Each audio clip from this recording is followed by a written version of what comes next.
Ang araw ay nagsisimula ng sumikat sa Sitio Kalikasan, sa isang maliit at may kalumaan ng kubo sa gitna ng malawak na bukirin.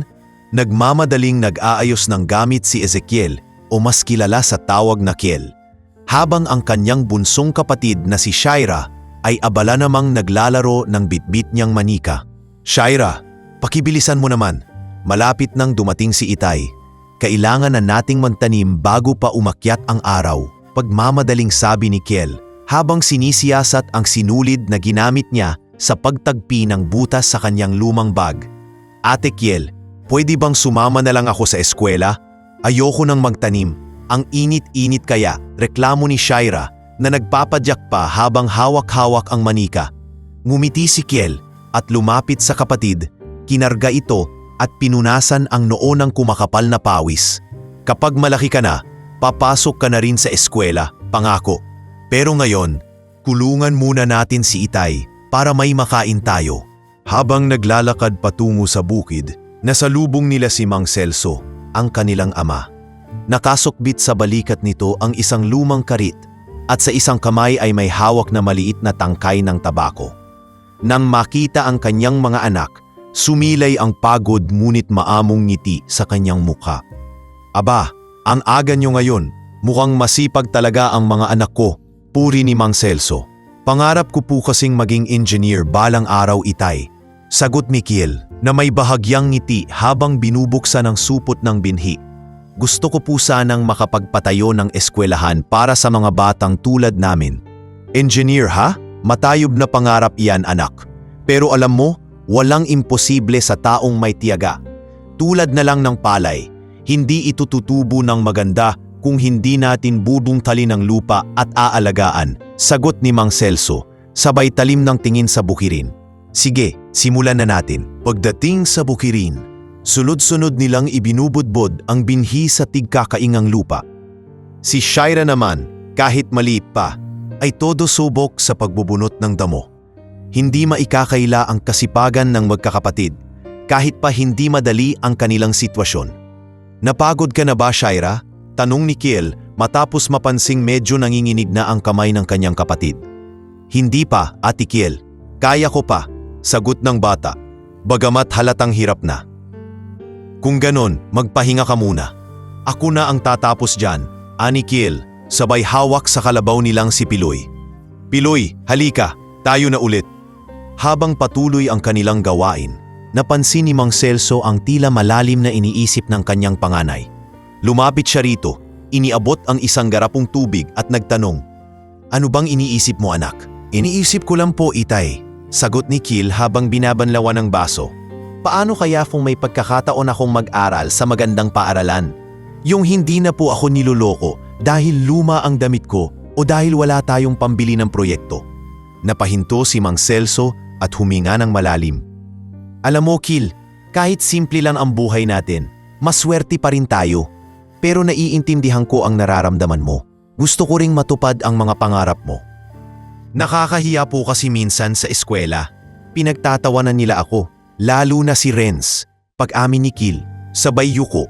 "Ang yaman-yaman nila. May bago silang sapatos, bag, pati baon." Huwag mong intindihin ang sinasabi ng iba. Ang mahalaga, marangal ang buhay natin. Hindi lahat ng may magarang gamit ay masaya.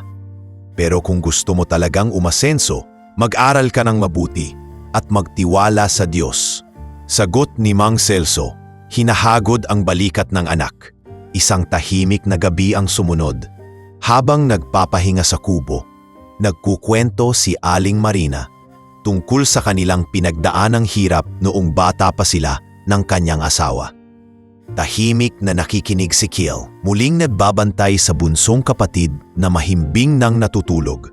"Anak, alam mo ba, bago kami magpakasal ng Itay mo, nagtatrabaho ako sa isang malayong bayan bilang kasambahay. Mahirap, pero kinakaya ko dahil alam kong may pangarap akong buuin. Ganyan din ang nakikita ko sa iyo, Kiel. Hindi ko man maibigay lahat ng gusto mo, pero ipinagmamalaki kita dahil lumalaban ka." Kwento ng kanyang ina, sabay tapik sa ulo ng anak. "Salamat po, Inay. Maikling tugon ni Kiel, ngunit halata sa mata niya ang determinasyon. Kinabukasan, maaga na namang bumangon si Kiel. Alam niyang matagal pa bago matupad ang kanyang mga pangarap, pero isa lang ang sigurado niya. Hindi siya titigil sa pagsisikap, anuman ang mangyari. Habang tumatapak siya sa malamig na lupa ng bukirin, binigkas niya ang mga salitang naging gabay na niya araw-araw. Hindi importante kung gaano karaming beses kang mahulog. Ang mahalaga ay kung paano ka babangon. At balang araw, makakabangon din kami.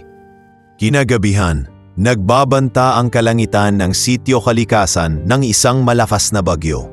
Ang mga ulap ay makakapal at mabigat, tila naghahanda ng galit na ulan. Sa loob ng kanilang mumunting kubo, ang pamilyang Matibag ay tahimik na naghahanda sa paparating na unos. Si Mang Celso ay abala sa paglapag ng mga sako ng palay sa mga sulok ng bahay para protektahan ang mga ito mula sa tubig. Si Aling Marina, bagamat mahina at nilalagnat, ay pilit na tumutulong sa pagbalot ng mga damit ng pamilya. Si Kil naman, hawak ang maliit na lampara, ay nagbabantay sa kanyang bunsong kapatid na si Shaira na natutulog sa banig. Ate Kil, matatakot na naman ako, bulong ni Shaira habang yakap ang kanyang manika. Huwag kang matakot, Shaira, malumanay na tugon ni Kil. Hawak ka namin ni Itay, basta tahimik ka lang, matatapos din ang bagyo. Ngunit nang sumapit ang haping gabi, ang ulan ay biglang bumuhos ng napakalakas. Sa bawat patak, parang may matatalim na bagay na tumutusok sa kanilang maliit na bubong. Ang hangin ay dumadagundong, ang mga haligi ng kubo ay nagsimulang umuga. At sa isang iglap, tumumba ang isang bahagi ng dingding. Itay, ang dingding natin, sigaw ni Kiel. Lumayo kayo dyan, utos ni Mang Celso, habang pilit niyang sinasalo ang bumagsak na bahagi gamit ang balikat. Huwag kayong aalis sa gilid ng kusina, pinakamatibay ang poste dyan. Lumipas ang magdamag na halos walang tulog ang pamilya. Nang sumikat ang araw, ang tanawin sa labas ng kanilang kubo ay parang ibang mundo.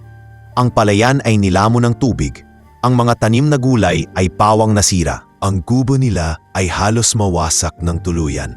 Kalahati ng bubong ang nawawala, ang mga dingding ay butas-butas at ang mga gamit ay animoy naligo sa putik. Anak, pasensya na at ganito ang buhay natin. Malungkot na sabi ni Mang Celso habang hawak ang basang palay. Hindi mo kasalanan, Itay, sagot ni Kil. Ang importante, ligtas tayo, makakabawi rin tayo. Ngunit hindi naging madali ang pagbawi. Ilang araw ang lumipas at wala na silang sapat na pagkain.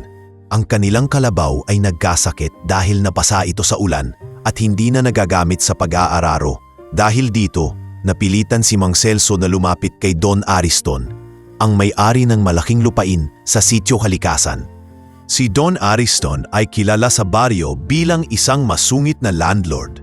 Nakatira siya sa malaking bahay na may mataas na bakod at tila laging may alalay na nakabantay sa kanyang paligid. Kilalang tuso pagdating sa pera, hindi siya basta-basta nagpapautang ng walang malaking tubo. Don Ariston, magpapasintabi po ako. Pwedeng makautang ng kaunti?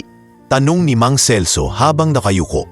Kailangan lang po namin ng panimula ulit para makapagtanim. Tumingin ng matalim si Don Ariston. Celso, lagi na lang kayong nasa ganyan.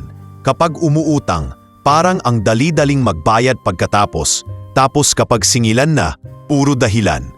Hindi ko po kayo lolokohin doon. Ipagkakaloob ko ang utang nyo sa tamang panahon, mariing sagot ni Mang Celso. Alang-alang na lang po sa mga bata, magtatanim lang po ulit kami. Tumikhim si Don Ariston at tumingin sa kawalan. Sige, pero doble ang tubo. At kapag hindi ka nakabayad sa takdang araw, may kaunting kaparusahan. Maliwanag, napilitang sumang-ayon si Mang Celso. Nang maibigay ang utang, sinimulan nilang muling ayusin ang kanilang taniman. Ngunit ang buhay ay tila hindi naawat sa pagbibigay ng problema. Isang umaga, habang nagbabawas ng damo sa palayan, napansin ni Kil na tila mas nanghihina si Aling Marina. Madalas itong nilalagnat at inuubo, ngunit ayaw niyang magpahinga. Inay, kailangan niyo na pong magpatingin sa doktor, sabi ni Kil habang nag-aabot ng mainit na sabaw. Ayos lang ako, anak. Gastos lang ang pagpapaospital. Kailangan natin ang pera para sa pananim. Sagot ng ina, bagamat halatang nahihirapan. Dahil sa patuloy na pagbagsak ng kalusugan ni Marina, napilitang gumastos si Mang Celso sa gamot, dagdag pa sa kanilang mga utang kay Don Ariston. Ngunit sa halip na tumulong, lalo pang lumala ang trato ng mayamang landlord. Hoy Celso, kailan ba kayo magbabayad? Aba, masyado kayong kampante. Sabi ni Don Ariston sa gitna ng palayan, sa harap ng ibang magsasaka. Kung hindi dahil sa utang ko, baka wala na kayong pananim. Huwag ninyong kalimutang angkinin ko ang lupa nyo kapag hindi kayo nakabayad. Pasensya na po, Don Ariston. Gumagawa na po kami ng paraan. Sagot ni Mang Celso, ngunit halata sa boses niya ang pagkaaburido. Samantala, si Kil ay nagpatuloy sa pag-aaral kahit batid niyang mahirap ang sitwasyon. Madalas siyang lukohin ng mga kaklase dahil sa lumang damit at sapatos, ngunit hindi siya sumusuko. Sa bawat biro at insulto, siya ay tahimik lamang. Alam niyang ang tanging paraan para makaalpas sa hirap ay ang magtiyaga at matutong magtiis. Isang gabi, matapos magdasal sa tabi ng kanyang ina, tiningnan ni Kil ang bituin sa langit at inusal sa sarili. Kahit anong mangyari, magtatagumpay ako. Gagawin ko ang lahat para maiahong kayo. Kahit mahirap, hindi ako titigil. Sa kabila ng lahat ng problema at hamon, nanatili si Kil sa kanyang pangako. Alam niyang wala siyang ibang aasahan kundi ang kanyang sariling sipag at lakas ng loob. Sa bawat araw na lumilipas, ang kanyang determinasyon ay lalong tumitibay. Bagamat hindi pa niya alam kung paano, batid niyang isang araw ay mapagbubuti niya ang kalagayan ng kanilang pamilya. Ang umaga ay nagsimula ng maaga para kay Kil gaya ng dati. Sa edad na 12 anyos, sanay na siya sa hirap ng buhay. Bitbit ang lumang bag na tagpi-tagpi na, nagpaalam siya sa kanyang ama't ina bago umalis. Mag-iingat ka anak, bilin ni Mang Celso, nakaupo sa may bangko habang pinipiga ang isang basang-basahan. Opo itay, uuwi po ako maaga para tumulong sa pag-ani, sagot ni Kil. Mumiti at tumakbo palabas ng bahay. Mula sa kanilang kubo, kailangang lakarin ni Kil ang mahigit 3 kilometro papunta sa paaralan. Wala silang pamasahe, kaya't kailangan niyang magtiyaga. Ngunit hindi iyon alintana para sa kanya. Alam niyang ang bawat hakbang ay isa na namang hakbang palapit sa kanyang pangarap. Pagdating sa eskwela, sinalubong siya ni Ma'am Lucinda, ang kanyang guro sa araling panlipunan. Si Ma'am Lucinda ay kilala sa kanilang paaralan hindi lamang dahil sa galing magturo, kundi dahil sa pagiging malapit sa mga estudyanteng nangangailangan ng gabay. Kil, mabutit maaga ka. Narinig ko mula kay principal ang ginawa mo noong nakaraang linggo. Tama ang sagot mo sa mahirap na tanong tungkol sa kasaysayan. Hindi mo ba alam na ikaw lang ang nakakuha ng tamang sagot sa buong klase? Puri ni Ma'am Lucinda, may ngiti sa labi. Ah, ganun po ba, ma'am? Salamat po, tugon ni Kil habang nakatingin sa lupa. Hindi siya sanay purihin, lalo't madalas siyang nakakaramdam ng diskriminasyon mula sa ibang kaklase. May malaking potensyal ka, Kil. May isip ka. Sana ipagpatuloy mo lang ang pagiging masikap mo sa pag-aaral, dagdag pa ng guro. Hinawakan siya sa balikat bilang pagpapakita ng suporta. Hindi maikakailang malaking bagay para kay Kil ang suportang iyon. Lalong tumibay ang kanyang loob na magsikap pa. Sa bawat araw, pinag-iigi niya ang kanyang pag-aaral. Sa tuwing may asignaturang kailangan gawin, inuuna niya ito pagkatapos ng kanyang mga gawain sa bukid. Madalas, lampas hating gabi na siyang natutulog, ngunit hindi niya ito iniinda. Ngunit hindi lahat ay sumusuporta sa kanya. Si Renz, anak ni Don Ariston, ay madalas siyang minamaliit. Tuwing makikita siya nito sa eskwela, laging may pasaring. Oh, ayan na si Kil na taga-bukid. Buti nakarating ka dito kahit walang pamasahe. Tawa ni Renz habang nililibak siya sa harap ng ibang kaklase. Hindi sumasagot si Kil. Tinutukan niya ang kanyang mga gawain at hindi nagpaapekto sa mga panunukso. Subalit sa loob-loob niya, nasasaktan siya. Alam niyang si Renz ay may pribilehiyo. Magagarang gamit, magarang bawon, at lahat ng nais nito ay abot kamay. Habang siya, bawat araw ay kailangang magtiis at magsikap. Isang araw, habang nagpapahinga sa lilim ng puno sa gilid ng palayan, nagbuntong hininga si Kiel at tumingin sa langit. Pinakawalan niya ang nararamdamang bigat. Balang araw, magiging abogado ako. Hindi na nila matatapakan ang tulad namin. Bulong niya sa sarili. Ipaglalaban ko ang karapatan ng mga tulad nating mahirap. Hindi sila pwedeng maghari-harian ng ganun-ganun lang. Simula noon, naging mas klaro ang direksyon ng kanyang pangarap. Sa bawat araw na lumilipas, tuwing naglalakad siya patungo sa paaralan, iniisip niya kung paano niya maiaangat ang kanyang pamilya mula sa kahirapan, kung paano niya mapoprotektahan ang mga tulad nila sa pagsasamantala ng mayayaman at makapangyarihan. Bukod sa pag-aaral, nagsimula rin siyang magtinda ng gulay sa palengke. Tuwing Sabado, maaga siyang pumupunta sa bayan, dala ang mga aning gulay ng kanilang pamilya. Hindi man kalakihan ang kinikita, iniipon niya ang barya. Nilalagay niya ito sa isang maliit na garapon sa tabi ng kanilang papag. Para sa kanya, ang bawat baryang iniipon ay simbolo ng kanyang pag-asa at determinasyon. Anak, bakit hindi mo nalang gastusin yan? Alam mo namang kailangan natin. Minsang tanong ni Aling Marina habang tinitingnan ang garapon ni Kiel. Hindi, Nay, sagot ni Kiel. Para po ito sa hinaharap. Kapag may biglaang pangangailangan, hindi tayo mabibigla. At saka gusto ko pong makapag-ipon para sa araw na mag-aaral ako sa Maynila, kung papalarin. Napangiti si Aling Marina. Nakita niya ang tiyaga ng kanyang anak at sa kabila ng kanilang hirap, ramdam niya ang pag-asa na dala ng pangarap ni Kiel. Kada hapon pagkatapos ng klase, tahimik na nagtutungo si Kiel sa ilalim ng puno ng mangga malapit sa kanilang bahay. Doon, dinudukot niya ang mga lumang libro na hiniram niya mula kay Ma'am Lucinda. Kahit pabasa ang pahina o punit-punit ang mga gilid, pinagtitiyagaan niya itong basarin. Sa isip niya, ito ang magiging susi para maabot ang kanyang pangarap. Kiel, bakit hindi ka maglaro kasama namin? Tanong ng isa sa mga bata mula sa kapitbahay. Lagi kang may hawak na libro. Maraming oras para maglaro, pero ang oras para mag-aral, hindi ko pwedeng sayangin.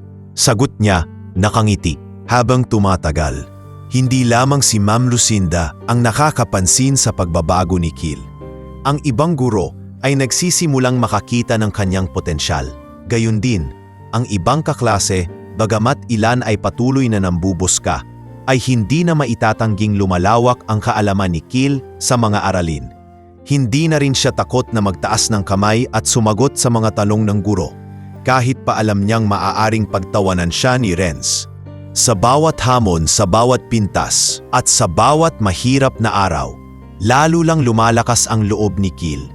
Alam niyang ang landas na tinatahak niya ay hindi madali, ngunit malinaw sa kanya na ito ang tamang daan.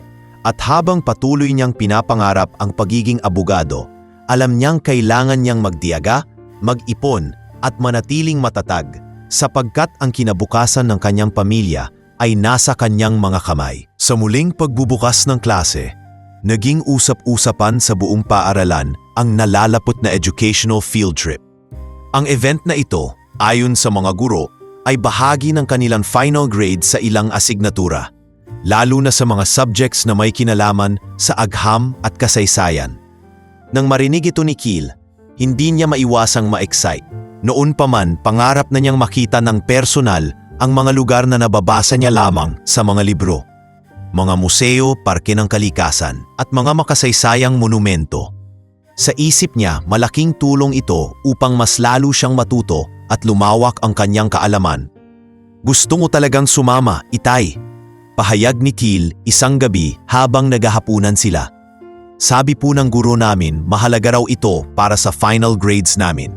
May mga project po kaming kailangang gawin pagkatapos ng field trip. Napatingin si Mang Celso sa anak. Kitang-kita niya ang kasabikan sa mga mata ni Kiel. Ngunit alam niyang mahirap tugunan ang hiling nito. Kiel, anak, naiintindihan kita. Pero ang bayad sa field trip ay napakamahal. Alam mong ni pamasahe papunta sa bayan, hirap tayo. Paano pa ang field trip na yan? Naiintindihan ko po, Itay. Kaya nga po gusto kong makatulong. Baka po may maitutulong ako para kahit papaano makahanap tayo ng pangbayad. Sagot ni Kil, kita sa boses nito ang determinasyon. Makalipas ang ilang araw, sinubukan ni Mang Celso na maghanap ng dagdag na trabaho. Nagbaba siya ng palay sa malalayong baryo at tumulong sa ibang bukirin tuwing wala siyang gawaing palay. Ngunit kahit anong pilit, hindi pa rin sapat ang naipon nila upang makabayad sa field trip. Kahit pilit nilang pinagkakasya ang maliit na kita, kulang pa rin ito sa hinihinging halaga ng paaralan. Sa paaralan naman, hindi lingid sa kaalaman ng mga kaklase ni Kil na wala siyang pera. Si Renz, na noon pa man ay naging karibal niya sa klase, ay hindi pinalampas ang pagkakataon na kutyain siya. Kil, mukhang hindi ka na naman makakasama. Sarkastikong sabi ni Renz habang tinitingnan siya mula ulo hanggang paa. Siguro masyado kang busy sa pagtatanim para maghanap ng pamasahe. Naririnig ni Kil ang mga tawa ng ilan sa kanilang mga kaklase. Ngunit hindi niya pinapansin ito. Itinoon niya ang sarili sa kanyang notebook, nagsusulat ng mga aralin para sa susunod na pagsusulit. Ngunit kahit anong pilit niyang maging matiisin, ramdam niya ang kirot ng pangungutya. Hindi mo ba naririnig ang sinasabi ko, Kil? Bakit hindi ka sumagot? Muling tanong ni Renz tila ng aasar. Huwag mo na lang akong pansinin, Renz. Sagot ni Kil. Mahina, ngunit puno ng determinasyon. Alam kong wala akong pera ngayon, pero gagawa ako ng paraan. At kahit hindi ako makasama, hindi ibig sabihin noon na wala akong natututunan. Tinitigan siya ni Renz, ngunit tumahimik na rin ito. Samantala, sa araw ng huling deadline para sa bayad, tinawag ng prinsipal na si Ginong Mercedita Punsalan si Kiel sa harap ng klase. Kita sa kanyang muka ang seryosong ekspresyon at halatang marami ang nagulat sa gagawin niya. Kiel, alam kong maraming humahanga sa pagiging masikap mo, pero hindi ito sapat kung hindi mo mababayaran ng field trip. Malamig na sabi ni Ginong Punsalan habang nakatitig sa kanya. Kung hindi ka magbabayad ngayong araw, hindi ka namin isasama at automatikong mabababa ang marka mo. Pasensya na po, Gnang Punsalan. Mahinang sagot ni Kil habang nakayuko. Talagang wala po kaming pambayad. Sinubukan na po namin pero hindi po talaga kaya. Napailing si Gnang Punsalan. Kung ganon, wala ka ng karapatang manatili sa klase. Ngayong araw, hindi ka bayad kaya't lumabas ka muna at huwag mong sagabalin ng iba. Nanlumo si Kil sa narinig. Pahiya siyang naglakad palabas ng silid-aralan. Ramdam ang mga mapanuksong tingin at halakhak ng ilan sa kanyang mga kaklase. Habang naglalakad siya sa pasilyo, pinipigilan niya ang luha. Ngunit sa likod ng bawat hakbang, alam niyang hindi siya maaaring sumuko. Pagdating sa bahay, tahimik siyang umupo sa gilid ng kanilang kubo. Napansin siya ni Shaira na agad lumapit sa kanya. Ate Kil, bakit malungkot ka? Ngumiti si Kiel kahit mahina. Wala ito, Shaira. Gusto ko lang makasama sa field trip namin pero wala talaga tayong pambayad. Bakit hindi mo sabihin kay Itay ulit? Siguro makakahanap pa siya ng paraan, inosenteng tanong ni Shaira. Ginawa na ni Itay ang lahat. Ayokong dagdagan pa ang problema nila ni Inay, sagot ni Kiel. Kailangan ko lang mag-isip ng ibang solusyon. Baka may paraan pa na hindi natin kailangang gumastos ng malaki. Habang nag-iisip siya, naalala niya ang sinabi sa kanya noon ni Ma'am Lucinda. Kiel, hindi laging ang yaman ng isang tao ang sukatan ng tagumpay. Ang mahalaga, alam mo kung paano magdiyaga, magtrabaho at mag-isip ng paraan para maabot ang iyong mga pangarap. Muli niyang inisip ang mga posibilidad. Kung hindi siya makakasama sa field trip, paano niya makukuha ang mahalagang impormasyon para sa proyekto? Sino ang maaaring tumulong sa kanya? Habang tumatagal, lumilinaw sa isip ni Kil na ang tunay na solusyon ay nasa kanyang sariling kamay. Hindi man madali, nagpasya siyang gumawa ng paraan. Handa na niyang harapin ang anumang pagsubok upang maipakita na ang hirap at kahirapan ay hindi hadlang sa pag-abot ng kanyang mga pangarap. Habang nilalampasan ng buwan ang madilim na kalangitan, tahimik ang paligid sa sitio Kalikasan. Ang malamlam na liwanag mula sa isang gasera ang tanging ilaw sa loob ng bahay ni Nakil. Ang kanilang simpleng hapunan, isang mangkok ng sinigang at bahaw na kanin, ay tila normal na bahagi ng kanilang gabi. Ngunit bigla na lang itong nasira ng isang hindi inaasahang ingay. Isang itim na sasakyan ang tumigil sa tapat ng kanilang kubo. Sa baryo na halos lahat ng gamit ay kalabaw at kariton, bihirang-bihira ang makakita ng ganitong magarang kotse. Bumukas ang pinto at lumabas ang isang matandang lalaking napakaayos ng kasuotan. Maputi ang buhok nito at bihis na bihis. May suot pang gintong relo na tila kumikinang kahit sa ilalim ng madilim na langit. Sa isang tingin pa lang, halatang may kaya ito. Ano kaya ito? Mahinang tanong ni Mang Celso habang tumayo mula sa maliit nilang bangko. Napatingin si Kiel, bahagyang nagtataka at nag-aalala. Walang anuman, lumabas sila ni Mang Celso sa pintuan. Lumapit ang matanda, nakangiti ngunit may halong emosyon sa kanyang mukha. "Kayo ba si Marina?" tanong ng matanda, nakatingin kay Aling Marina na noon ay sumunod palabas ng bahay. "Opo," sagot ni Aling Marina, litong-lito sa mga nangyayari. "Ano po ang kailangan nila?" Hindi muna sumagot ang lalaki. Tumitig ito kay Aling Marina na para bang sinusuri ang kanyang mukha at saka ito huminga ng malalim. "Ako si Lorenzo Velasco. Matagal na kitang hinahanap," sabi nito.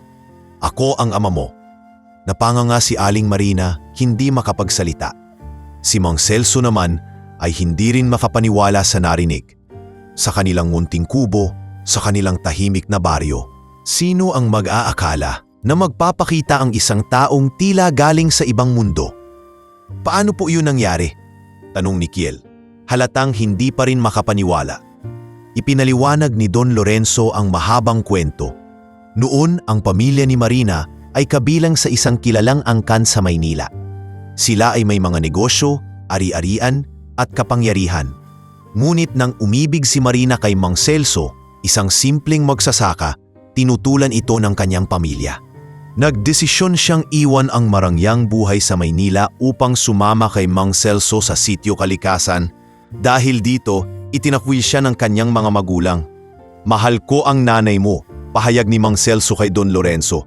"Ginawa ko ang lahat para mabigyan siya ng maayos na buhay dito, kahit na hindi kami mayaman." Tumango si Don Lorenzo, "At nirerespeto ko yon. Pero sa paglipas ng mga taon, nagbago ang lahat. Matagal ko na sanang gustong hanapin si Marina, pero nawala ang aming komunikasyon. Ngayon, nalaman ko kung nasaan kayo. Kaya nandito ako upang makabawi at maitama ang aking pagkakamali." Tahimik na nakinig ang pamilya. Sa isang banda, ramdam ang kalungkutan ni Don Lorenzo sa pagkawala ng kanyang anak at mga apo. Sa kabila nito, may halong pagdududa si Mang Celso. "Bakit ngayon lang po kayo nagpakita?" tanong ni Mang Celso, diretso ang tingin sa matanda. "Bakit hindi pa noong pinakakailangan namin ng tulong?" Napayuko si Don Lorenzo. "Hindi ko masisisi ang nararamdaman mo, Celso. Mali ko yun. Pero ngayon, gusto ko sanang makabawi. Sa inyo, kay Kiel, at sa inyong lahat." Nag-alok si Don Lorenzo na dalhin ang buong pamilya sa Maynila. Doon, magkakaroon sila ng maayos na tirahan at pagkakataong makapag-aral si Kiel sa isang magandang paaralan.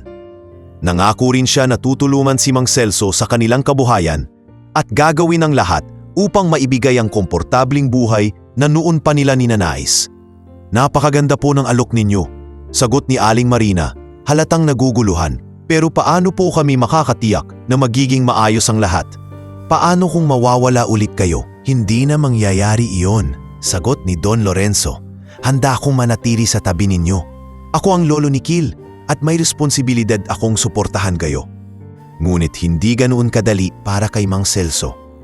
Para sa kanya, may halong dignidad ang pagtanggi sa marangyang buhay na iniwan ni Marina noon. Bagamat napakaganda ng alok, alam niyang marami pa silang kailangang pag-isipan. "Kailangang pag-usapan namin itong mag-asawa," ani ni Mang Celso. "Maraming salamat sa inyong alok. Ngunit hindi kami basta-basta susunod." "Celso, Marina, naiintindihan ko. Handa akong maghintay. Pero tandaan ninyo, anuman ang mangyari, narito ako upang tumulong," sabi ni Don Lorenzo bago siya bumalik sa kanyang sasakyan. Habang paalis ang sasakyan, tahimik na nagtitigan ang mag-asawa. Si Kiel naman ay nakaupo sa harap ng kanilang kubo, iniisip ang lahat ng narinig. Malinaw sa kanya na nagbukas ang pagkakataon, ngunit malinaw din na mahirap itong tanggapin ng basta-basta. Sa isip ni Kil, ito ba ang sagot sa kanilang mga problema? O isa lamang itong panibagong hamon na kailangang harapin ng kanilang pamilya? Sa gabing iyon, hindi man lang sila nakatulog ng mahimbing. Ang pagdating ng isang matandang hindi nila inaasahan ay tila naging simula ng isang panibagong kabanata sa kanilang buhay. Ang araw ay nagsimula ng maaga para kay Kil. Ngunit sa pagkakataong ito, may malaking pagbabago. Sa halip na ang karaniwang mahabang lakad mula sa kanilang kubo papuntang eskwelahan, isang magarang SUV ang pumick-up sa kanya. "Bakit po kailangan ng ganito, Lolo?" tanong ni Kil habang umuupo sa likuran ng sasakyan. Nakasimangot pa rin siya dahil hindi siya sanay sa ganitong uri ng atensyon. "Anak, oras na para malaman ng lahat na hindi ka basta-basta. Hindi natin sila kailangang pahiyaing tulad ng ginawa nila sa'yo, pero ipapakita natin na mali silang maliitin ka," sagot ni Don Lorenzo habang inilalabas ang telepono para asikasuhin ang ilang papeles. Nang dumating sila sa eskwelahan, tumigil ang SUV sa mismong harapan ng gate. Kaagad binuksan ng bodyguard ang pinto para kay Kil, at sa bawat hakbang niya palabas, sinundan siya ng 100 nakabarong na bodyguard na tahimik ngunit alerto. Agad itong nakakuha ng atensyon ng mga estudyante. Halos mapanganga ang bawat isa at mabilis na kumalat ang bulong-buluman. "Si Kil ba yan? Totoo ba to?" tanong ng isang kaklase na dati madalas manukso sa kanya. "Anong nangyari? Bigla siyang yumaman?" sagot ng isa pang nagtataka. Pati ang principal, si Ginoong Punzalan, ay napalabas mula sa kanyang opisina. Napahinto siya sa gitna ng hagdanan, tila hindi makapaniwala sa kanyang nakikita. Ano itong nangyayari?" tanong niya habang pilit na pinapanatili ang kanyang dignidad sa kabila ng gulat. "Ito po ba ang principal?" tanong ni Don Lorenzo habang kalmado itong lumapit. Sa likuran niya, nanatiling tahimik si Kil. Hindi pa rin sanay sa spotlight na napunta sa kanya. "Oo po, ako si Ginoong Punzalan. Kayo po ba ang—" "Ako si Lorenzo Velasco, ang lolo ni Kil," sagot ng matanda. "Narinig ko po ang tungkol sa mga nangyari kamakailan. Gusto kong personal na makipag-usap sa inyo tungkol sa kanyang edukasyon." Nabingi ang paligid. Walang ni isang guro o estudyanteng makapagsalita. Ang dati minamaliit at iniinsulto, ngayon ay tila isang importanteng tao na. Sa loob ng opisina ng prinsipal, pinag-usapan nila ni Don Lorenzo ang kalagayan ng paaralan. Ipinahayag ng matanda ang kanyang pagkadismaya sa mga naging trato kay Kil. Ngunit sa halip na magalit, nag-alok ito ng tulong. "Ang nais ko lang po ay maibigay ang penakusay na edukasyon para kay Kil. Gusto ko ring makatulong sa iba pang mga estudyante dito. Narito po ang donasyon ko upang mapabuti ang mga pasilidad ng paaralan. Umaasa ako na magagamit ito sa tama," sabi ni Don Lorenzo habang inilalagay sa mesa ang isang sobre. Napapikit si Ginoong Punzalan at halos hindi makapaniwala sa kanyang naririnig. "Maraming salamat po, Don Lorenzo. Hindi po namin inaasahan ito," sagot niya, pilit na binabawi ang kahihiyang ginawa niya kay Kil noon. Samantala, si Kil naman ay tahimik na nakikinig sa usapan. Sa kabila ng biglang pag-usbong ng respeto mula sa mga tao sa paligid niya, alam niyang ito ay resulta ng impluensya ng kanyang lolo. Ngunit hindi siya maaaring magpakampante. Sa kanyang isip, ito'y pagkakataon lamang upang patunayan na karapat-dapat siya sa respeto at paghanga ng mga tao. Hindi dahil sa yaman, kundi dahil sa kanyang kakayahan at pagsusumikap. Paglabas nila ng opisina, sinalubong sila ng ilan sa mga guro at estudyante. "Kil, hindi mo naman sinabi na galing ka pala sa mayamang pamilya," ani ng isa sa mga kaklase, halatang naiilang. "Wala namang magbabago," sagot ni Kil na tila normal lang ang lahat. "Gusto ko pa ring matuto at gawin ang mga bagay na ginagawa ko noon. Hindi naman yaman ang sukatan ng halaga ng isang tao." Habang bumalik siya sa klase, naramdaman ni Kil ang pagbabago sa pagtrato ng mga tao.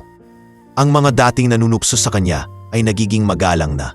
Ang mga guro, lalo na si Ma'am Lucinda, ay lalong natuwa sa kanya at hindi na kailanman pinagdudahan ang kanyang potensyal. At higit sa lahat, si Kil ay naranasang magkaroon ng tunay na respeto mula sa mga nakapaligid sa kanya. Isang bagay na noon ay tila imposibleng makamtan. Sa araw na yon, habang tumatakbo ang oras sa silid-aralan, nakatingin si Kil sa labas ng bintana.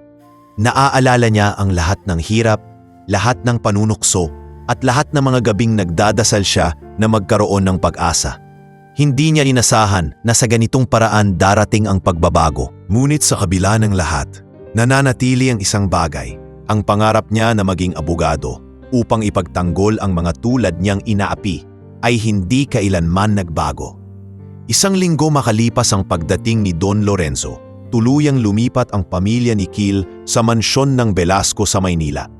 Sa unang pagkakataon, naranasan nilang tumira sa isang bahay na may malalaking silid, maayos na kagamitan, at kusinang halos kasing laki ng dati nilang buong bahay sa bukid. Ngunit kahit nakangiti si Mang Celso at si Aling Marina sa pagbabago ng kanilang buhay, ramdam ni Kil ang lungkot at pananabik nilang bumalik sa sitio Kalikasan. Parang hindi ko alam kung taano ako gagalaw dito, pabulong na sabi ni Mang Celso habang naglalakad sa napaahabang pasilyo ng mansyon. Sobrang linis, parang ayokong matapakan. Huwag po kayong mag-alala, Itay. Tutulungan ko po kayong masanay, sabi ni Kiel. Bagamat humahanga siya sa kagandahan ng lugar, hindi niya magawang magpakampante. Maubahaging tila pilit sa kanya ang lahat ng ito.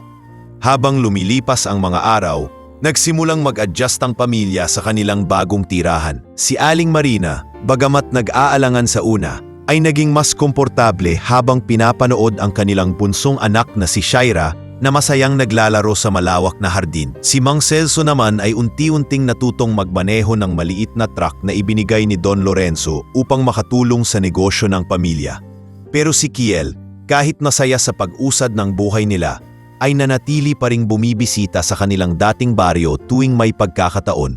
Hindi mo ba naiisip na mas okay na manatili na lang dito? Tanong ni Don Lorenzo. Minsang nakita niya si Kiel na nagbabalot ng mga gamit pang donate. Lolo, mahalaga po sa akin ang sitio Kalikasan. Nandun po ang mga taong tumulong at nagbigay ng lakas ng loob sa amin noong wala pa tayo rito.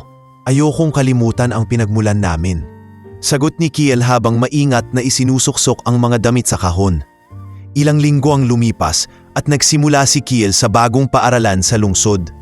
Ito ay isang pribadong institusyon na kilala sa magagaling na guro at modernong pasilidad. Bagamat mataas ang pamantayan, hindi nahirapan si Kiel sa pag-aaral dahil sa determinasyong dala mula sa mga hirap na naranasan niya noon. Madalas siyang pinupuri ng mga guro sa kanyang disiplina at kakayahan. Gayunpaman, nagkaroon pa rin siya ng mga tao sa paligid na hindi matanggap ang bigla niyang pag-angat. Si Renz, na dati niyang kaklase at karibal sa sitio Kalikasan, ay natuklasan na sa lungsod na rin siya nakatira. Si Renz ay hindi natutuwa sa magandang buhay na tinatamasa ni Kiel. Sa tuwing magkikita sila, laging may pabalat bunga nitong komento. O Kiel, mukhang napakaganda na ng buhay mo ngayon. Nasa mansyon na, may bodyguards pa. Talagang bihira ang ganito sa mga tulad mo. Ani Renz na may halong pangungutya. Kung nasaan man ako ngayon, alam kong hindi ito sapat na dahilan para magyabang, tugon ni Kiel. Hindi basihan ang yaman para masabing maayos ang tao. Talaga? Kaya pala hindi mo na kami pinapansin dati. Akala mo siguro mas mataas ka na ngayon? Sagot ni Renz, lalong itinasang kilay. Hindi na sumagot si Kiel. Ayaw niyang makipag-argumento.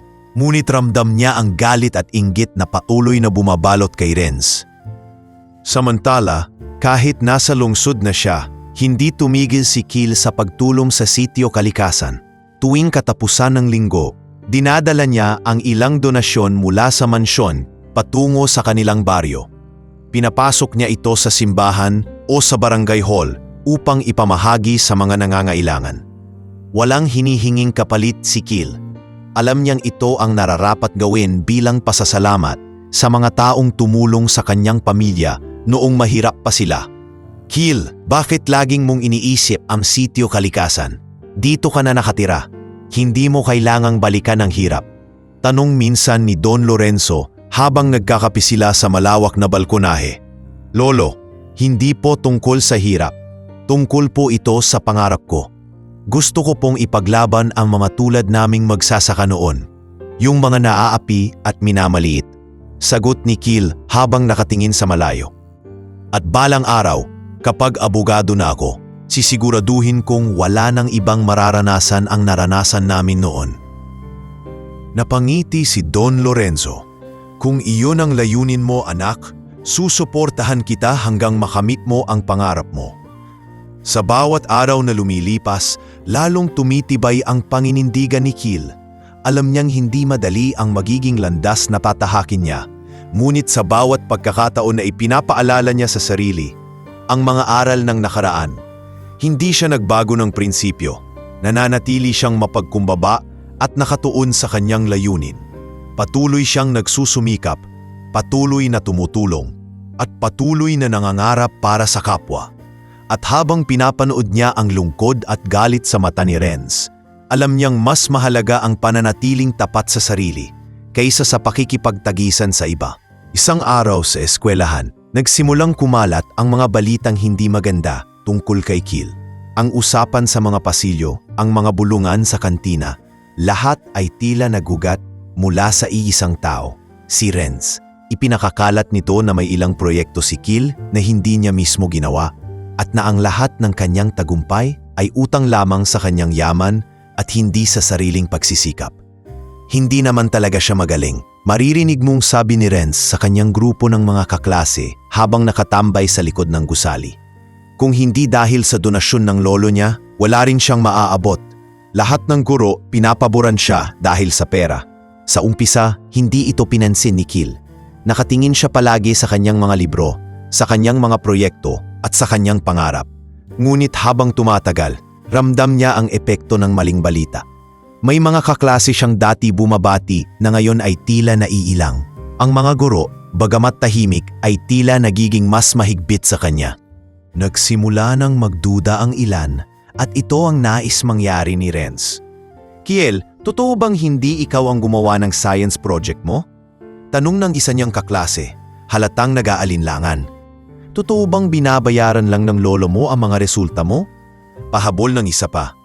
Hindi totoo ang mga sinasabi nila. Tugon ni Kiel, kalmado ngunit ramdam ang kirot ng kawalang tiwala. Ginawa ko lahat ng proyekto ko. Wala akong dinadaya. Ngunit hindi tumigil si Renz. Isang araw, iniharap niya si Kiel sa harap ng klase at idineklara, "Kung talagang magaling ka, Kiel, patunayan mo. Hinahamon kita sa isang academic contest. Isang one-on-one na labanan. Walang tulong ng lolo mo. Walang pandaraya." Harapan. Tila nalito ang lahat. Napatigil ang buong klase. At kahit si Ma'am Lucinda ay nagdadalawang isip kung dapat bang payagan ang ganitong hamon. Ngunit bago pa makapagsalita ang guro, tumayo si Kiel, hawak ang sariling lapis at walang pag-aatubiling sumagot. "Sige, tatanggapin ko ang hamon mo, Renz," sabi niya ng diretsyo. "Ngunit sa oras na magwagi ako, titigil ka na sa pagsisinungaling at pananakit sa ibang tao." Tumango si Renz, tila sigurado sa kanyang tagumpay. Ang patimpalak ay ginanap sa mismong auditorium ng eskwelahan. Pinanood ng halos lahat ng estudyante at guro. Sa simula, tila nakalalamang si Renz, ngunit habang tumatagal, unti-unting lumitaw ang tunay na lakas ng dedikasyon ni Kil. Habang humihirap ang mga tanong, mas lalong naipapakita ni Kil ang kanyang talino at pagsusumikap. Sa huli, natalo si Renz. Hindi siya makapaniwala, halatang hindi siya handa sa pagkatalo. At sa halip na tumupad sa kanyang pangako, lalo itong nagalit.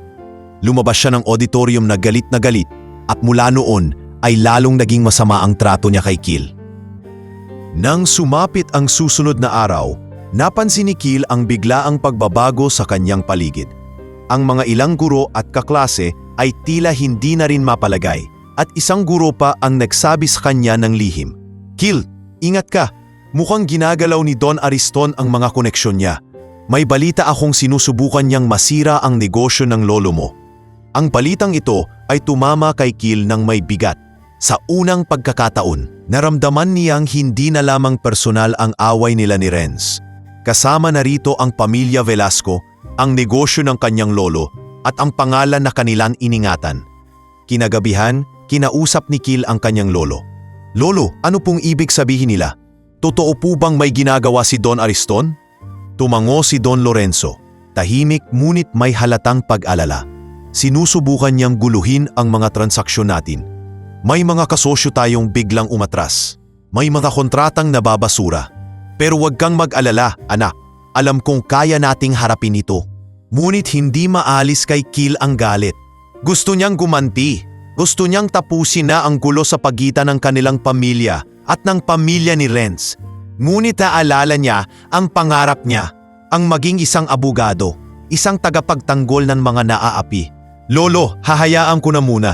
Pero kapag dumating ang araw, gagamitin ko ang kaalaman ko sa batas para labanan sila. Hindi ko gagayahin ang paraan nila.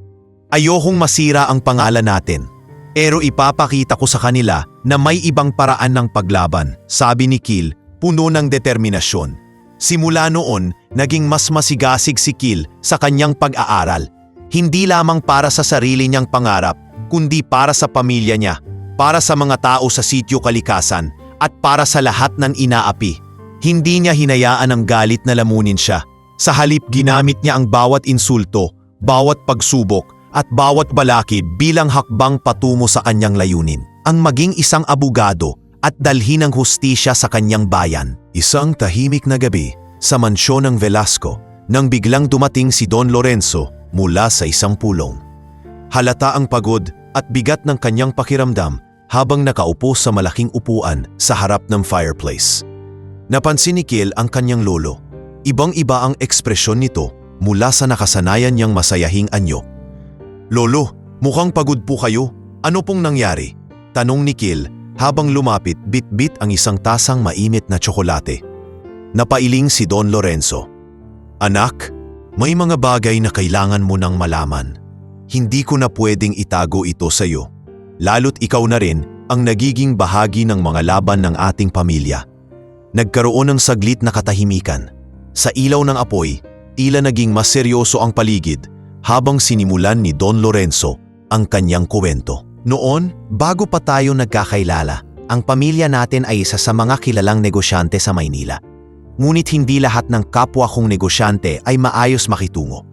May mga naiinggit, may mga gustong bumagsak tayo.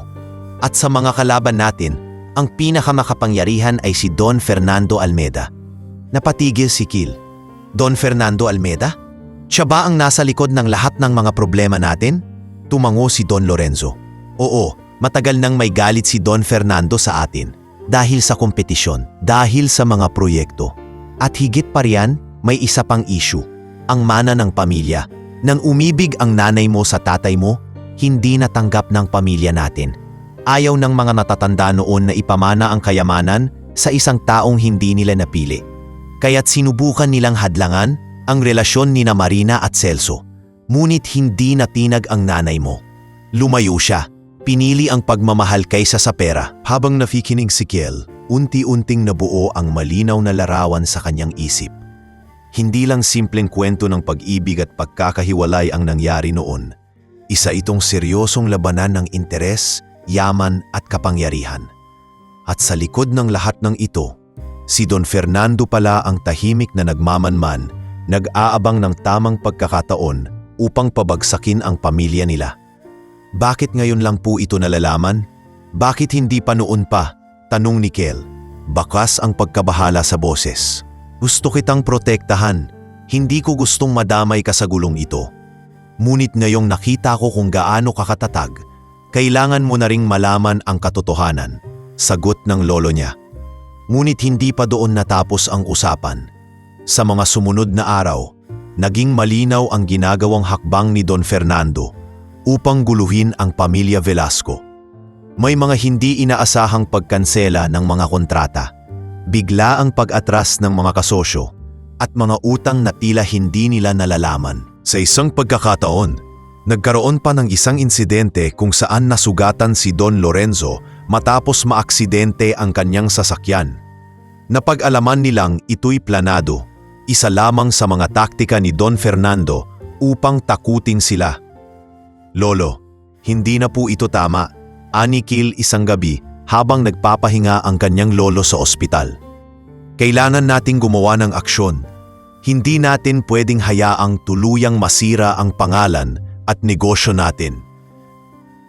Hinawakan ni Don Lorenzo ang kamay ni Kil.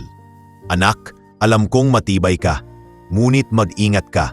Ang taong katulad ni Don Fernando ay hindi basta-basta sumusuko. Ngunit kung naniniwala kang kaya mong harapin ito, susuportahan kita.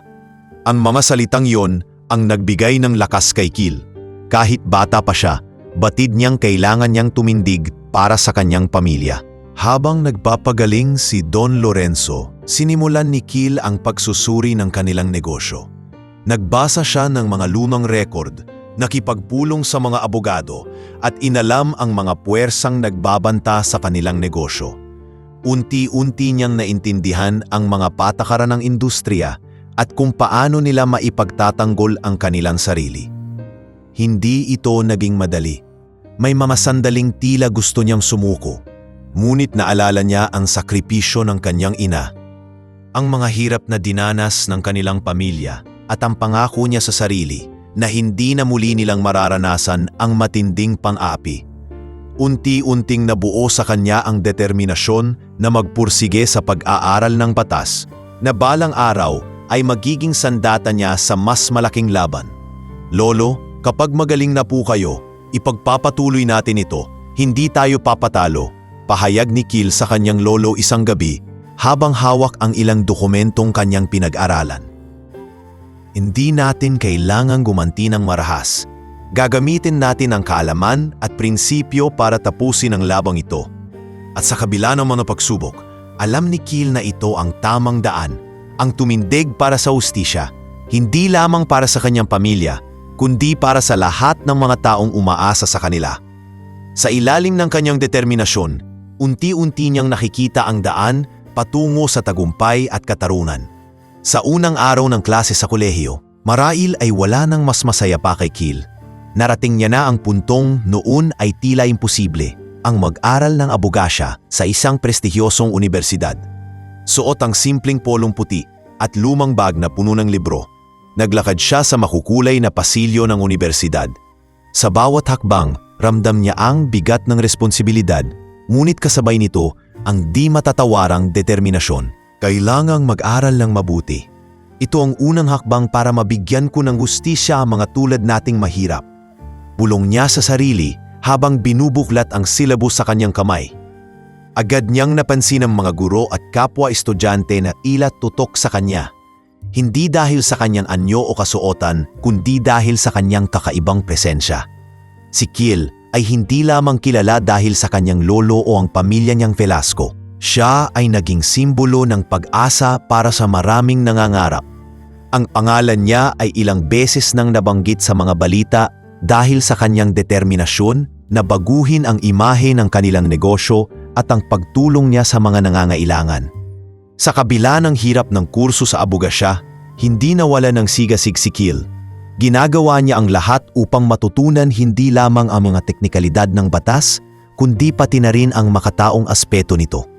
Sa bawat diskusyon sa klase, laging naroroon ang mga tanong na naglalayong intindihin ang sitwasyon ng mga inaapi. Kil, lagi na lang tungkol sa karapatan ng mga mahihirap ang iniisip mo. Komento ng isa sa kanyang kaklase minsan. Hindi ba't dapat mas praktikal tayo? Tutukan ang mga lucrative na larangan sa batas? Ngumiti si Kil. Kung hindi tayo magpapakahirap para sa kanila, sino ang gagawa? Ang mga mahihirap ang pinaka-vulnerable sa ating lipunan. Hindi ko kayang baliwalain yon. Habang patuloy ang kanyang pag-aaral, unti-unti ring nagiging matatag ang negosyo ng kanilang pamilya. Sa kabila ng patuloy na banta mula kay Don Fernando, naisip ni Kil na ang pinakamagandang paraan upang makalaban ay ang pagtibayin ang pangalan ng Velasco sa pamamagitan ng paggawa ng mabuti. Sa tulong ng kanyang mga natutunan sa abogasya at kaunting personal na ipon, nagtayo siya ng isang foundation na nagbibigay suporta sa mga anak ng magsasaka. Ang pondo mula sa foundation ay ginagamit para sa scholarship, serbisyong medikal at kahit simpleng kagamitan sa paaralan. Lolo, tingnan niyo po ang mga estudyanteng natulungan natin. Pahayag ni Kiel habang ipinapakita ang ilang liham pasasalama mula sa mga benepisyaryo. Mas marami na pong bata ngayon ang nakakapag-aral. Unti-unti, naiaangat natin ang buhay nila. Napangiti si Don Lorenzo. Anak, hindi ko inakalang ang batang minsang pinagtawanan sa eskwela ay magiging ganito kalaki ang puso. Ipagpatuloy mo ang ginagawa mo. Ang tunay na tagumpay ay hindi nasusukat sa yaman, kundi sa dami ng taong natulungan. Ang foundation ni Kiel ay hindi nagtagal bago napansin ng publiko. Naging laman ito ng ilang pahayagan at programa sa radyo at mas lalong napalapit ang pangalan niya sa masa. Ngunit sa kabila ng lahat ng papuri, nanatili siyang simple. Hindi siya nagbago ng ugali, nanapili siyang mapagkumbaba. Kung sino siya dati, ganoon pa rin siya ngayon. Isang tao na ang pangunahing layunin ay tumulong at maging makatarungan. Hindi rin nagtagal at nagkaroon si Kiel ng isang matatag na kaibigang abogado sa katauhan ni Attorney Ivan Suarez. Si Ivan, isang batikang abogado na kilala sa pagtulong sa mga pro bono cases, ay nagkataong naging propesor ni Kiel sa isa sa kanyang mga klase. Sa una, tila hindi gaanong palakaibigan si Ivan, ngunit kalaunan ay nakita niya ang dedikasyon at prinsipyo ni Kiel. Kiel, gusto kong malaman mo, bihira akong makakita ng estudyanteng tulad mo, ani Attorney. Suarez minsang pinulungan ni Kiel, ang isa sa mga kaklase nilang nahihirapan sa pag-aaral. Marami akong nakikitang potensyal sa iyo at gusto kitang suportahan sa anumang laban na susuungin mo. Nagulat si Kiel. Attorney Suarez, malaking bagay po iyan para sa akin. Hindi ko po inaasahang susuportahan niyo ako. Tumango si Ivan. Nakikita ko ang sarili ko sa iyo noong bata pa ako. Ngunit higit pa riyan may mas malalim kang dahilan para mag-aral ng batas. Alam ko na darating ang araw na ikaw ang magiging boses ng mga hindi maririnig. Simula noon, naging mentor si Attorney Suarez kay Kiel. Tinulungan siya nitong maintindihan ang mga komplikadong aspeto ng batas, lalo na ang mga bahagi na may kinalaman sa karapatan ng mga manggagawa at maliliit na negosyante. Sa bawat sesyon nila, mas lalong tumibay ang tiwala ni Kiel sa kakayahan niyang labanan hindi lamang si Don Fernando, kundi pati na rin ang iba pang baluktot na sistema sa lipunan. Habang patuloy na lumalawak ang tagumpay ni Kiel sa pag-aaral, sa negosyo at sa foundation, hindi siya kailanman naging mayabang. Sa tuwing babalikan niya ang kanyang mga pinagdaanan, lalo niyang nararamdaman ang pasasalamat sa lahat ng tumulong sa kanya. Ang kanyang simpleng pananaw sa buhay, ang kanyang di matatawarang determinasyon, at ang kanyang pagmamahal sa kapwa ang naging pundasyon ng kanyang tagumpay. At sa bawat hakbang na ginagawa niya, mas tumitibay ang kanyang layunin, ang maging abogado, hindi para yumaman, kundi upang magbigay ng pag-asa sa iba. Sa isang araw na puno ng liwanag at kasiyahan, humarap si Kiel sa entablado ng kanilang universidad upang tanggapin ang diploma bilang isang ganap na abogado. Ang kanyang pamilya, mga kaibigan, at mga natulungan sa baryo ay naroon upang saksihan ang tagumpay niya. Mula sa simpleng anak ng magsasaka, narating ni Kiel ang rurok ng kanyang pangarap. Ngunit sa kabila ng kasiyahan, alam niyang mas marami pa siyang kailangang harapin. Anak, kahit tagal naming hinintay ang araw na ito. Napakagaling mo. Sambit ni Aling Marina halos maluha habang niyayakap ang anak. Oo Kiel, dagdag ni Mang Celso. May ngiti sa labi, ngunit may bahagyang alalahanin sa boses. Ngayon, handa ka nang tumulong sa mas marami pang tao. Alam naming marami pang pagsubok ang darating, pero naniniwala kaming kaya mo. Pagkatapos ng seremonya, agad nagplano si Kiel ng mga hakbang para maipaglaban ang mga naaaping magsasaka, partikular na ang mga biktima ng malawakang pang-aabuso ni Don Fernando Almeda. Mula sa kanyang opisina, sinimulan niyang tipunin ang mga dokumento at ebidensya laban dito. Mula sa mga papeles ng lupa, kontrata at mga salaysay ng mga magsasaka, unti-unting nabuo ni Kiel ang matibay na kaso. Sir Kiel, pahayag ng kanyang assistant isang umaga, may dumating pong sulat. Sabi ng courier, galing daw kay Don Fernando. Binuksan ni Kiel ang sobre at tumambat sa kanya ang isang maikling liham na nagsasabing, abogado ka na ngayon. Pero hindi ibig sabihin noon ay madali mong mababago ang mga nakagawian. Mag-ingat ka sa mga hakbang mo. Sa halip na matakot, ngumiti lamang si Kiel. Hindi na nila ako matatakot ng ganito. Tuloy ang laban, aniya sa kanyang sarili. Ngunit ang simpleng banta ay naging mas malala. Nagsimulang kumalat ang mga balita tungkol kay Kiel. Mga maling impormasyon, kasinungalingan na naglalayong sirain ang kanyang pangalan. May mga death threats na dumating sa kanyang opisina at kahit ang kanyang pamilya ay sinubukan nilang sindakin. Anak, sigurado ka bang kailangan mo pa itong ituloy? Tanong ni Mang Celso isang gabi habang magkasama silang naghapunan. Baka masyado ng delikado. Tumitig si Kiel sa kanyang ama. Puno ng determinasyon. Itay, maraming tao ang umaasa sa atin. Hindi natin pwedeng hayaan na sila ay patuloy na maabuso. Kung hindi natin ito gagawin, sino pa? Dahil sa paninindigan ni Kiel, unti-unti siyang nagkaroon ng suporta mula sa iba't ibang panig ng komunidad. Isang araw, sa mismong plaza ng kanilang bayan, daan-daang magsasaka ang nagtipon-tipon upang ipakita ang kanilang suporta. Ang ilan ay may dalang placard, ang iba naman ay nagbigay ng talumpati. Sa gitna ng dami ng tao, tumayo si Kiel at nagsalita. Mga kasama, alam kong mahirap ang laban natin. Alam kong marami ang natatakot. Pero tandaan ninyo, hindi tayo nag-iisa.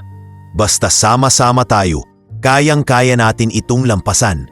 Ipaglalaban natin ang karapatan ng bawat magsasaka na magmay-ari ng kanilang lipain at mamuhay ng marangal. Hindi pera o kapangyarihan ang mananaig. Ang tama, ang totoo, ang hustisya ang magwawagi. Umalingangnaw ang palakpakan ng mga tao. Ang lakas ng kanilang suporta ay parang alon na nagpatibay sa loob ni Kiel. Sa kabila ng lahat ng banta, alam niyang hindi niya kailanman kayang sumuko. Ang laban ay hindi lamang para sa kanyang pamilya, kundi para sa libo-libong pamilya na naniniwala sa kanya. Patuloy niyang isinusulong ang kaso laban kay Don Fernando kahit na alam niyang matagal at mahirap ang prosesong ito. Hindi madali ang pagharap sa isang makapangyarihang kalaban, ngunit nanatili si Kiel sa kanyang prinsipyo. Sa bawat hakbang, dala niya ang mga alaala ng kanyang pamilya, ang mga pangarap ng mga magsasaka, at ang kanyang panata na maglingkod ng may katapatan. Kahit ano pa ang gawin ng kanyang kalaban, nananatiling matatag si Kiel. Ang kanyang advokasya ay hindi na lamang laban ng isang tao. Ito ay naging laban ng komunidad, laban ng mga api, at laban ng hustisya. Ang araw ng paglilitis ay isang mahalagang kabanata sa buhay ni Kiel. Matapos ang mahabang preparasyon at matinding determinasyon, sa wakas ay nagharap na sila ni Don Fernando Almeda sa hukuman. Sa loob ng courtroom, ramdam ang tensyon sa bawat sulok. Ang mga bangko ay puno ng mga magsasaka, taga-suporta, at mga mamamahayag na nakatutok sa kontrobersyal na kasong ito. Sa harapan, naroon si Kiel, matapang na nakaupo sa kanyang upuan bilang kinatawan ng mga inaaping magsasaka. Sa kabilang panig naman, si Don Fernando, malamig at kampanting nakatitig sa kanya na para bang walang tapot. Ipagpatuloy natin ang paglilitis, pahayag ng hukom na nakaupo sa mataas na entablado. Atorni Matibag, maari mo nang ilahad ang iyong ebidensya. Tumayo si Kiel, diretso ang tindig, dala ang mga dokumentong kanyang inipon at masusing pinag-aralan. Mahal na hukom, mga ginagalang na miyembro ng hukuman, narito po ang mga patunay na nagpapakita ng ilegal na mga transaksyon at pag-angkin ng lupain ni Ginoong Fernando Almeda. Ang mga dokumentong ito ay mula sa dating mga kontrata at talaan na naglalaman ng mga pangalan ng mga magsasakang pinilit niyang ibenta ang kanilang lupa sa napakababang halaga. Gamit ang pananakot at panlilinlang, isinalaysay ni Kiel ang bawat detalye ng kanyang ebidensya. Mula sa mga lagda ng mga magsasaka hanggang sa mga tala ng mga banyagang transaksyon ni Don Fernando, lahat ay nakatala at masusing ipinaliwanag. Sa bawat pahina ng dokumento, naramdaman ng lahat ang bigat ng kasalanan ng negosyante. Ang mga abogado ni Don Fernando ay nagtangkang magtanong at magdiskwalipika sa mga ebidensya, ngunit handa si Kiel. Bawat sagot niya ay malinaw at puno ng tiwala sa kanyang pinag-aralan. Paano mo masasabi na peke ang mga transaksyong ito? Tanong ng isa sa mga abogado ni Don Fernando. Dahil mismo sa mga iniharap kong papeles, makikita na ang mga lagda ay hindi tumutugma sa aktwal na lagda ng mga magsasaka. Dagdag pa rito, Narito rin ang mga salaysay ng mga eksperto sa handwriting analysis na nagpapatunay ng falsification. Sagot ni Keel ng walang alinlangan. Sa kalagitnaan ng paglilitis, isang bagong saksi ang lumantad. Isang lalaking halos hindi kilala ng marami, ngunit nagdulot ng gulat sa lahat ng naroon. Si Renz, ang dating kaaway ni Keel, ay pumasok sa silid. Nagkaroon ng mumunting bulong-bulungan, lalo na't si Renz ay kilalang malapit noon kay Don Fernando. Ngayon, dala niya ang mga papeles at patunay laban sa negosyante. Renz? Anong ginagawa mo rito? Tanong ni Don Fernando. Kita ang biglang pag-aalala sa kanyang muka.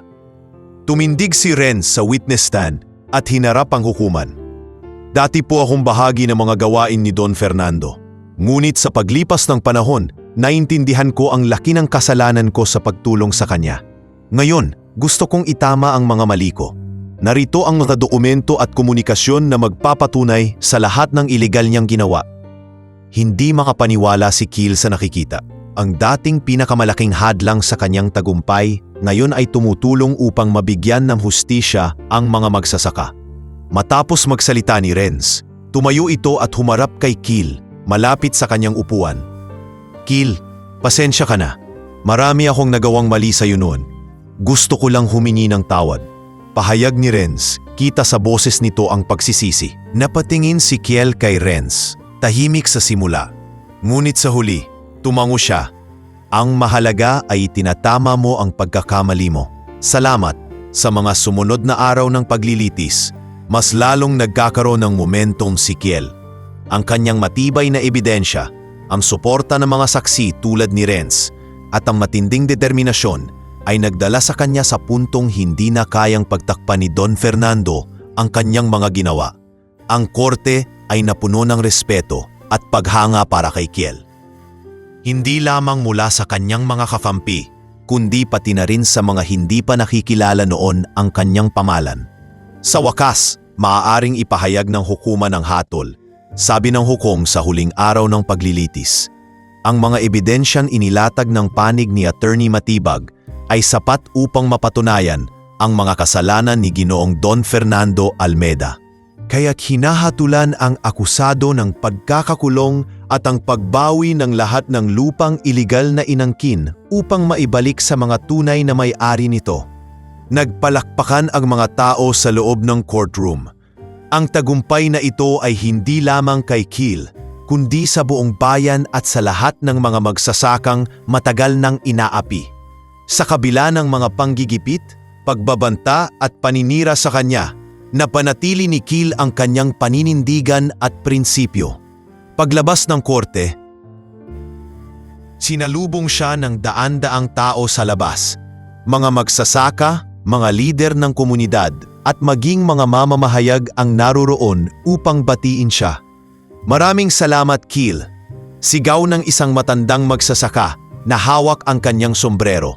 Dahil sa'yo, naibalik ang lupa namin. Mumiti si Keel at sumagot. Walang anuman, basta't sama-sama tayong lumaban, makakamit natin ang hustisya. Ang araw na iyon ang simula ng mas malawak na laban para sa mga tulad niyang naglalayon ng pagbabago. Alam ni Keel na hindi pa rito nagtatapos ang kanyang misyon. Ngunit sa araw ding iyon, napatunayan niya na ang tama kahit gaano kahirap ay laging mananaig. Matapos ang makasaysayang desisyon sa korte, tila nagbago ang ihip ng hangin sa Sitio Kalikasan. Hindi na lamang basta pangalang binibigkas si Keel Matibag. Naging sagisag siya ng pag-asa para sa mga mahihirap, lalo na sa mga magsasaka. Mula sa mga magsasaka na muling nakahawak ng kanilang mga titulo ng lupa, hanggang sa mga pamilyang muling nagkaroon ng pagkakataong makapagsimula, si Keel ang naging bukambibig ng lahat. Kahit saan siya magpunta, laging may taong lalapit para magpasalamat o magbigay pugay. Ngunit sa kabila ng lahat ng papuri, nanatili siyang mapagkumbaba. Isang araw, habang naglalakad si Keel sa plaza ng Sitio Kalikasan, nasalubong niya si Renz. Sa unang pagkakataon matapos ang tagal ng panahon, nagkaroon sila ng mahabang pag-uusap. Isang usapan na puno ng pag-amin at pagsisisi. Keel, bungad ni Renz, halatang nag-aalinlangan. Alam kong marami akong nagawang masama sa iyo noon. Hindi ko inaasahan na darating ang araw na makikita kitang ganito. Alam kong huli na ang lahat para bumawi. Pero sana tanggapin mo ang paghingi ko ng tawad. Hindi sumagot agad si Kiel. Tinitigan niya si Renz. Binabasa ang sinseridad sa mukha nito. Matagal din niyang inisip ang araw na ito, ang pagkakataong makipagbati. Sa huli, isang ngiti ang lumabas sa kanyang mga labi. Renz, sabi niya ng mahinahon, hindi ako kailanman nagtanim ng galit sa iyo. Ang mahalaga ay handa kang itama ang mga pagkakamali mo. Lahat tayo'y may kakayahang magbago. Tanggap ko ang paghingi mo ng tawad. Mula noon, unti-unting nagkaayos ang dalawa. Hindi man naging madali sa simula, nabuo sa pagitan nila ang isang kakaibang pagkakaibigan. Isang relasyon na naging simbolo ng pagpapatawad at pagbabago. Kasama si Renz sa ilan sa mga proyekto ni Kiel at naging aktibo siya sa pagtulong sa mga magsasaka sa lugar. Ang dating magkaribal, ngayoy magkaagapay sa iisang layunin. Sa kabila ng kanyang tagumpay sa korte, hindi nakalimutan ni Kiel ang tunay niyang pinagmulan. Bumalik siya sa sitio kalikasan at nagsimula ng mga proyekto para sa mga bata. Nagpatayo siya ng isang makabagong paaralan na bukas sa lahat. May libreng matrikula at mga scholarship para sa mga batang walang kakayahang magbayad, gaya ng naranasan niya noon. Ang paaralang iyon ay naging simbolo ng kanyang pangarap na ang edukasyon ay hindi lamang para sa may kaya, kundi para sa lahat ng nagnanais magtagumpay. Gusto ko pong makapasok sa eskwelahang itinayo ninyo, pahayag ng isang batang babae habang pilit na inabot ang kamay ni Kiel. Pangarap ko pong maging katulad ninyo balang araw. Lumuhod si Kiel at tumingin sa mata ng bata. Kaya mo rin ito, iha. Mag-aral kang mabuti. Nandito kami para tumulong sa iyo. Sa bawat hakbang ni Kiel sa kanyang misyon, laging nariyan si Sofia, ang babaeng matagal nang naniniwala sa kanyang mga adhikain. Isa siyang guro sa sitio kalikasan na sumusuporta sa kanya mula pa noong hindi pa niya naaabot ang tagumpay. Naging inspirasyon din ni Kiel si Sofia sa kanyang paglalakbay. Sa kanilang simple ngunit makabuluhang kasal, nakita ng lahat kung paanong ang pagmamahal ay naging haligi ng kanilang tagumpay. Alam mo, Kiel, biro ni Sofia habang naghahanda ng hapunan isang gabi, kaya kita pinakasalan ay dahil sa sipag mong maglaban ng sarili mong damit. Napahanga mo ako.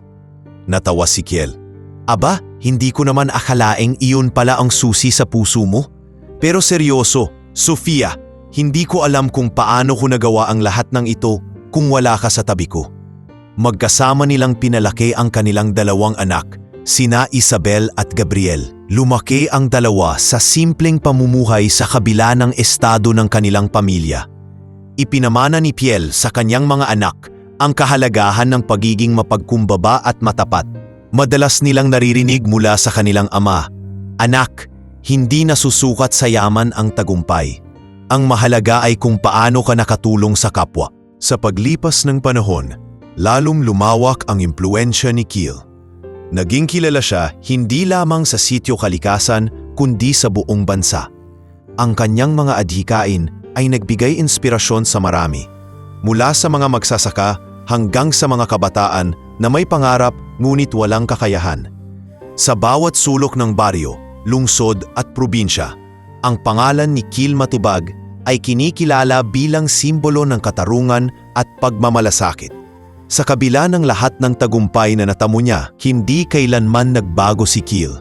Nananatili siyang nakatapak sa lupa, laging bukas sa pagtulong at laging handang makinig. Hindi siya kailanman tumalikod sa kanyang pinanggalingan. Mula sa isang payak na anak ng magsasaka, siya ngayon ay isang huwaran na nagsisilbing patunay na kahit sino, basta may determinasyon at prinsipyo ay kayang baguhin ang mundo.